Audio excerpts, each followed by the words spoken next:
तो भैया आज का टॉपिक बड़ा फाड़ू होने वाला है और वो टॉपिक है एक्सपेंस का, कि रियाद में एक्सपेंस है कैसा, सऊदी में कैसा एक्सपेंस है। अल्लाह भला करे एमबीएस का कि यहाँ पे उसने एक लॉ पास किया कि रेंटल कॉन्ट्रैक्ट जो है वो वैलिड रहेगा 5 साल तक, यानी कि मुझे 5 साल तक एक ही जैसे पैसे पे करने हैं।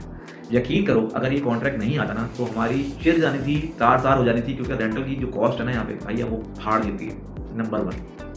दूसरा ये कि जो मेरी कॉस्टिंग है ना वो रियाद बेस्ड है। जद्दा और दमाम की कॉस्टिंग रियाद से कम है, तो जो लोग भी जद्दा और दमाम की कॉस्टिंग कर रहे हैं वो उस पर 20% डिस्काउंट ले लीजिए, तो उनकी जद्दा और दमाम की कॉस्टिंग बन जाएगी। अच्छा, अगर आप यहाँ पे 2 कमरों का फ्लैट लेने जाते हो तो रियाद में आपको कॉस्ट करेगा तकरीबन 18 से 22,000 रियाल के दरमियान, नंबर 1। और अगर आप एज एन यहाँ पे इंडिविजुअल रहते हो, एक कमरा किराए पे लेते हो, तो आपको कॉस्ट पड़ेगी तकरीबन 800 से 1200 रियाल की। हम 1000 रियाल पकड़ लेते हैं कि मेरी मंथली जो रेंटल में एक्सपेंस है वो 1000 रियाल का जो है रेंट में हुआ।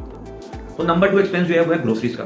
अब अगर आप मिसाल के तौर पे किचन नहीं चलाते और आप बाहर खाना खाते हो तो आप ये लगा लो कि नाश्ते की कॉस्ट पड़ गई आपको तकरीबन 6 रियाल, दोपहर की खाने की कॉस्ट पड़ गई आपको तकरीबन 8 रियाल और रात के खाने की कॉस्ट पड़ गई आपको 12 रियाल। तो क्यूमुलेटिवली ये तकरीबन आपको 25-26 रियाल पड़ गया। आप इसको राउंड कर लो, आप 30 रियाल कर लो। जो ये पानी पीने का जो है ना वो भी यहाँ पे पेट्रोल के बराबर ही है। तो 2 रियाल की जो है ना आपको बोतल मिलती है 1 लीटर की, और 2.1 रियाल का जो है ना वो आपको पेट्रोल मिल जाता है। तो पानी और पेट्रोल की कीमत भी बराबर है। तो आप ये 30 रियाल पकड़ लो कि 30 रियाल आपका डेली का खर्चा है खाने का।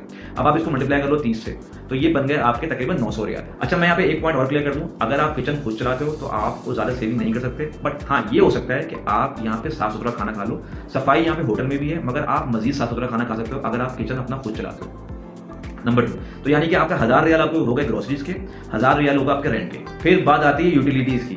अब ये जो यूटिलिटीज़ है ना उसमें बिजली, पानी और जो गैस है, गैस तो आपको सिलेंडर परचेज करना पड़ेगा, तकरीबन 25 का सिलेंडर मिलेगा जो कि आपका महीना 2 महीना आराम से गुजार देगा। जो बिजली और पानी है वो तकरीबन आपको 150 रियाल जो है वो आपको पर कमरे की कॉस्ट आएगी, तो 150 रियाल आप ये रख लो यूटिलिटीज़ के। फिर भैया मोबाइल फ़ोन पे आ जाओ। मोबाइल फ़ोन का जो यहाँ पे बिल है ना वो मुझे याद है कि मैं पाकिस्तान में पूरे साल में जितने पैसे कंज्यूम करता था बिल के ऊपर, वो यहाँ पे मुझे 1 महीने में देना पड़ता है। तो यहाँ पे जो अच्छा पैकेज है ना वो तकरीबन 150 रियाल का मिलता है। तो फिर आ जाओ कार एक्सपेंस पे। अगर आप रेंटल कार लेते हो तो आपको कॉस्ट पड़ेगी तकरीबन 2000 रियाल पर मंथ, और अगर आप बैंक से निकलवाते हो, बैंक से आप कार ले सकते हो, 0% डाउन पेमेंट पे ले सकते हो। अगर आपके 3 महीने की जो है वो बैंक स्टेटमेंट मौजूद है तो आप यहाँ पे 0% पे कार ले सकते हो, जिसकी कॉस्ट पड़ेगी तकरीबन आपको 1200 रियाल, जिसमें आपको कम से कम करोला तो आपको आ ही जाएगी।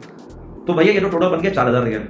अब अगर किसी गरीब इंसान की तनख्वाही 4000 रियाल है तो भैया उसको तो बिल्कुल बचा ही नहीं, वो तो फिर सिफर लेके जाएगा। तो भैया उसको यहाँ पे मरवाने का फायदा क्या। तो भैया आपको मैं मशवरा देता हूँ कि यहाँ पे आप शेयरिंग पे रहो। अब आप मिसाल के तौर पे किसी एक के साथ शेयरिंग करते हो, यानी कि आप उसी के साथ खाना खाते हो, उसी के साथ सोते हो अलग अलग बेड पे, बस वॉशरूम के अलावा सारे काम साथ करते हो, ट्रैवलिंग भी साथ करते हो, तो भैया आप समझ लो कि आपका 40% जो है यहाँ पे सेविंग हो सकते हैं। तो 60% जो कॉस्ट आएगी ना वो तकरीबन आएगी 2400 रियाल। इसमें मजीद आप सेविंग कर सकते हो। अगर आप जो है अपनी शेयरिंग बढ़ा लो तो यहाँ पे आप मजीद सेविंग भी कर सकते हो।